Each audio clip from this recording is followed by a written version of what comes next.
So পাপা, আমি যেমন আমার সব আপত্তির কথা তোমাকে বলতে পারিনি, সেরকম তোমারও সব আপত্তির কথা তুমি আমাকে বলতে পারো না।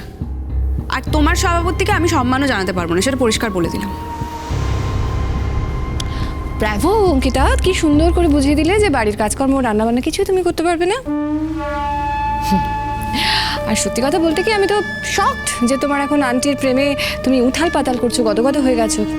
কোনো জুনান্টি, প্রেম হয়তো হয়নি, কিন্তু একটা রেসপেক্ট তৈরি হয়েছে, সেটা আমি অস্বীকার করতে পারবো না। আর আমার তো মনে হয় আমাদের সবার থেকে তোমার বেশি সেই রেসপেক্টটা তৈরি হওয়া উচিত ছিল, বিকজ আন্টির থেকে সব থেকে বেশি ক্ষমাটা কিন্তু তুমিই পেয়েছো। এক্সকিউজ মি অঙ্কিতা, আমি না এইসব ব্যাপার নিয়ে তোমার সঙ্গে অ্যাটলিস্ট আলোচনা করবো না। জুনান্টি, দিন কিন্তু ফিরে ফিরে আসে, যে দিনটা চলে গেছে ভেবো না যে সেটা কোনোদিন ফিরে আসতে পারে না। আমাকে কি তুমি ভয় দেখাচ্ছ? মানে ভয় দেখাচ্ছ কি তুমি আমাকে? জুনান্টি, কাম ডাউন, নাথিং লাইক দ্যাট। দেখো, আমার কাছে একটা সলিউশন আছে। আমি বলছিলাম কি, আমাদের খাওয়া দাওয়া নিয়ে তোমাকে ভাবতে হবে না, আমরা হসপিটালে গিয়ে ওখানকার ক্যান্টিন থেকে খেয়ে নেবো। না আচ্ছা অঙ্কিতা, শোনো অনিরুদ্ধ, আমি হসপিটালে ওই ক্যান্টিনের খাবার খেতে পারবো না, আর তুমিও ক্যান্টিনের খাবারটা খাবে না আমি যদি না খাই। আমার মায়ের বাড়ি থেকে খাবার অ্যারেঞ্জ হয়ে আসবে, সেটা তুমি খুব ভালো করে জানো। তা সেই কথাটা পরিষ্কার করে বলে দিলেই তো হয়, তো অসুবিধাটা কোথায়? ভালোই তো, তোমরা তোমাদের ব্যবস্থাটা করে নিলে। মানে কি বলতে চাইছো অনিন্দ? আমি সকালবেলার ব্রেকফাস্ট, দুপুরের লাঞ্চ, বিকেলের টিফিন আর রাতে ডিনার করবো, রাইট? হ্যাঁ, তাই করবে। তোমার তো বাইরে কোনো কাজ নেই, বাড়িতে কন্ট্রিবিউট করো। এই কিছুক্ষণ আগে তুমি যোগ্যতা, ক্ষমতা এসব নিয়ে কথা বলছিলে না? এখন বুঝতে পারছো কতখানি যোগ্যতা লাগে বাড়িতে কন্ট্রিবিউট করতে গেলে? It's a full time engagement. বাইরে তোমরা যারা চাকরি করো তারা মনে করো বাড়িতে যারা কাজ করে তাদের কাজটা কোনো কাজই নয়, সেখানে কোনো যোগ্যতা লাগে না, কোনো ক্ষমতা লাগে না। আজকে বুঝতে পারছো তো সেটার প্রয়োজন আছে। তুমি এক্স্যাক্টলি কি বলতে চাইছো অনিন্দ? শুধু বাস্তবটা চোখের সামনে তুলে ধরতে চাইছি। ফ্র্যাঙ্কলি স্পিকিং অনিন্দ, আমি শকড। আমি তো ভাবিনি যে আমাকে জীবনে এই দিন দেখতে হবে। কি ভেবেছিলাম, আর এখন তো দেখছি যে তুমি তো নিজের গাড়ি অব্দি বিক্রি করে দিচ্ছ, ফ্ল্যাট কেনা তো দূরের কথা। আর এখন বলছো তুমি রান্না করার লোক রাখতে পারবে না। এটা তো জাস্ট হতে পারে না। তুমি এই কথাটা বলতে পারো না জুন। এখন তুমি ফ্যামিলিতে কন্ট্রিবিউট করো। যেদিনকে চাকরি করে বাড়িতে কন্ট্রিবিউট করবে সেদিন এই সুখটা এনজয় করবে, তার আগে নয়। এসব তুমি কি আবল-তাবল কথা বলছো অনিন্দ? আমি রোজগার করে টাকা দেব, তারপরে তুমি সংসারের জন্য রান্নার লোক রাখবে? এক্স্যাক্টলি। তার কারণ আমি তো চুরি ডাকাতি করব না। আমার এখন যা পরিস্থিতি, আমি এর থেকে বেশি কিছু করতে পারবো না। অলরাইট? জুনান্টি শোনো, আমার কাছে আরেকটা সলিউশন আছে। একবার মিঠুদির সঙ্গে কথা বলে দেখা যায়। না, আমাকে বলে তো কোনো লাভ নেই জানবো। তুমি তোমার পাপাকে একটু বোঝাও। আমি দেখছি। পাপা বলছি যে একবার মিঠুদির সঙ্গে কথা বলে দেখি না, যদি মিঠুদি রাজি হয় কম টাকা আমাদের কাজটা করে দিতে, সেক্ষেত্রে সেই টাকাটা আমি কন্ট্রিবিউট করে দেবো। এটা তুমি করবে না। আমার মনে হয় না মিঠুদিকে নিজের কাজে জড়ানো উচিত। দুটো দিক সামলাতে পারবে না। পাপা, সো হোয়াট, একবার বলে তো দেখি, তারপর না হয় দেখা যাবে। Ankita, what do you think? আমার আর কি থিঙ্ক করার আছে বলো? তোমার যদি মনে হয় তুমি জিজ্ঞেস করতে পারো।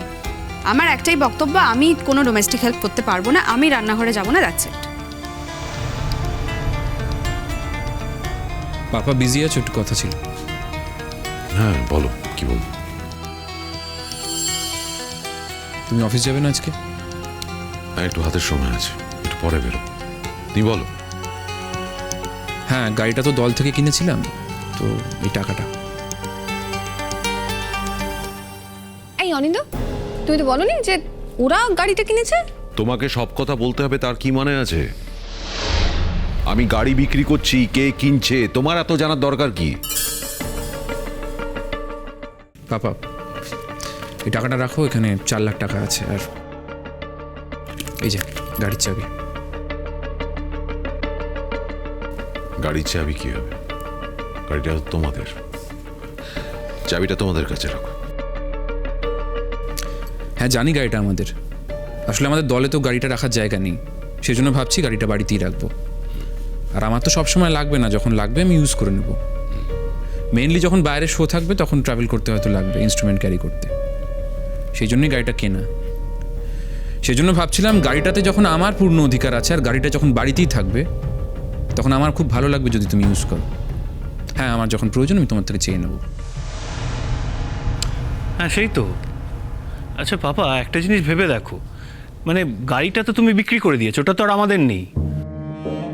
অথচ গাড়িটা যদি আমাদের বাড়িতে থাকে তার মানে গ্যারেজ ভাড়া বাবদ কিছু তো তোমার পাওয়া উচিত। যদি সেটা কনসিডার করো আমি তো বলবো তোমার গাড়িটা চালানো উচিত, তাই না অঙ্কিতা? তোর প্রতিভা দেখে না আমি মাঝে মাঝে সত্যি অবাক হয়ে যাই। কি অসামান্য প্রতিভা রে তোর। এটার মধ্যেও টিজ করার কি পাচ্ছিস তুই? যেমন তুমি কোনোদিন নিজের স্বার্থের বাইরে কিছু ভাবতে পারো না, তাই না? What are you saying? এর মধ্যে স্বার্থ কোত্থেকে এলো? আমি তো খুব নর্মাল একটা কথা বললাম, যে কেউ হলে এই কথাটাই তো না, যে বলতো। কেউ এই কথাটা বলবে না, ইট ইজ নট নর্মাল। টিঙ্কা এই কথাটা বলবে না। ও যদি বলতো তাহলে চাবিটা আমার হাতে এসে দিয়ে দিত না। নৈতিকভাবে গাড়িটা এখন ওদের, আমি গাড়িটা ওকে বিক্রি করে দিয়েছি। নৈতিকভাবে ওই গাড়িটা আমার চড়ারও কথা নয়, তবু টিঙ্কা বলছে।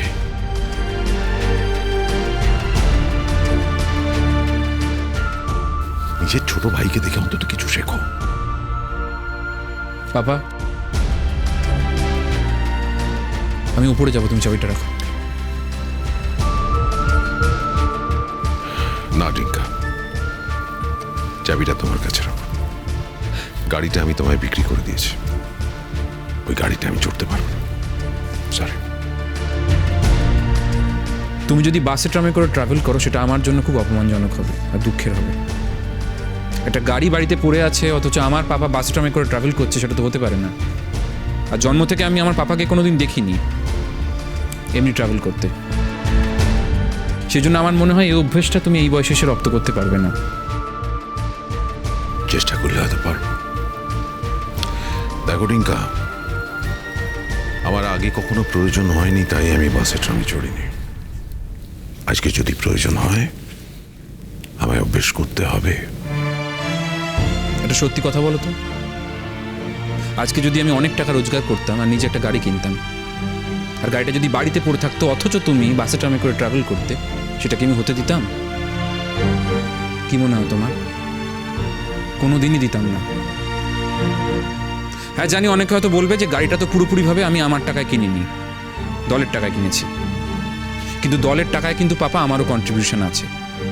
সেই জন্য আমার মনে হয় তুমি যদি গাড়িটা ব্যবহার না করো সেটা আমার জন্য খুব অনৈতিক হবে। প্লিজ পাপা, আমি রিকোয়েস্ট করছি তোমাকে, তুমি গাড়িটা চালালে আমার ভালো লাগবে। এ নাও চাবিটা ধরো।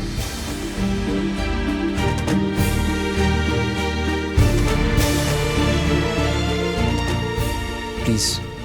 সারগাপা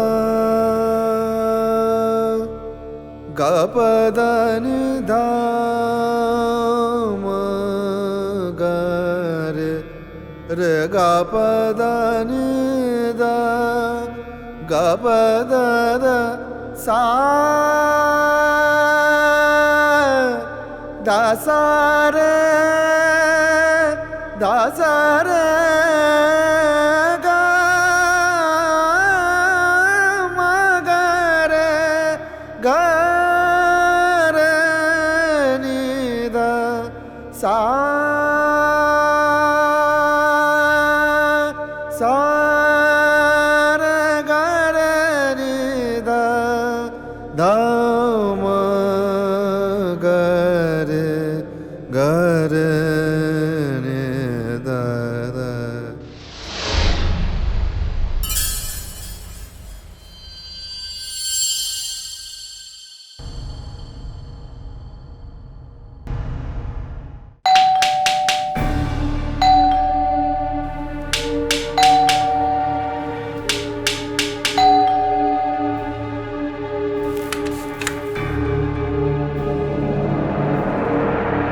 কি ব্যাপার, কাকে চাই? এটা কি প্রত্যুষ সেনগুপ্তের বাড়ি? হ্যাঁ, কেন বলুন তো? আপনি কে? আমি ওর বাবা হই। কি হয়েছে? মানে প্রত্যুষকে একবার ডেকে দিন। আসুন ভিতরে আসুন। বাইরে আমাদের লোকজন আছে তো? হ্যাঁ স্যার, বাইরে অলরেডি 2 গাড়ি পুলিশ রেডি আছে, পালিয়ে কোথাও যেতে পারবে না। ঠিক আছে। আসুন না, ভিতরে আসুন।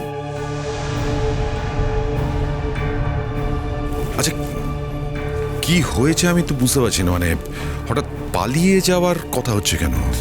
আফটার অল প্রত্যুষ তো ক্রিমিনাল নয়। ক্রিমিনাল হয়তো নয়, খুনি বলে তো প্রমাণ হতে পারে। কি বলছেন কি আপনি? কার সম্পর্কে কি বলছেন? অফিসার, আমার মনে হচ্ছে আপনাদের কোথাও একটা ভুল হচ্ছে। এক্সকিউজ মি, আমি একটা কি যেন ওভারহিয়ার করলাম। কে খুন হয়েছে, কাকে খুন করেছে? কি ব্যাপার বাবা, কি হয়েছে? আমি জানি না, ওরা টিঙ্কাকে খুঁজছে। টিঙ্কা?